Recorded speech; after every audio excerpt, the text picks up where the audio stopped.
পিলখানা হত্যাকাণ্ড যে পরিমাণ ষড়যন্ত্র হয়েছে, 57 দেশপ্রেমিক সেনাবাহিনী অফিসার হত্যা করার জন্য, শুধু বাংলাদেশ সেনাবাহিনী ধ্বংস করার জন্য না, বাংলাদেশ রাইফেল ধ্বংস করার জন্য না, বাংলাদেশের সার্বভৌমত্ব ধ্বংস করার জন্য।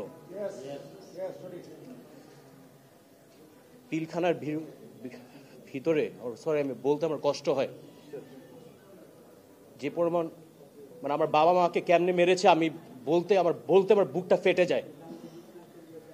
আমাকে অফিসার বলেছিল, বাবা তুমি তোমার বাবা মার লাশ দেখো না, তুমি নিতে পারবা না বাবা। দেখতেই পারি নাই।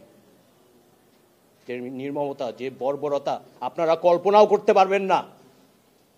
এটা আপনাদের বাবাদের সাথে হতে পারত, আপনার মায়ের সাথে হতে পারত, আপনার মেয়ের সাথে হতে পারত, আপনার ছেলের সাথে হতে পারত। একটাই অপরাধ ছিল তাদের, জানেন কি? তারা বাংলাদেশকে ভালোবাসতো, বাইরের শত্রু থেকে দেশকে রক্ষা করত। আর ওদের ষড়যন্ত্রে আমার বাবা এবং মা এবং বাকি সব অফিসার এটা শিকার, হত্যার শিকার। দোষ ছিল একটাই, সৎ ছিল। আমি একা একা বড় হয়েছি, 15 বছরে আমার যে পরিমাণ নির্যাতনের সম্মুখীন করতে হয়েছে আপনারা এটা জানেন না। কষ্ট হয়তো বা বলি না।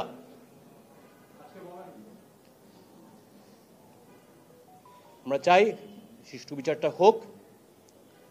15 বছর একা ছিলাম, শুধু একমাত্র আল্লাহ তাআলা ছিল আমার পাশে। আমি বিশ্বাস আমরা বিজয় হব ইনশাআল্লাহ। আর কোন ষড়যন্ত্রকারী আমাদের থামায় রাখতে পারবে না ইনশাআল্লাহ।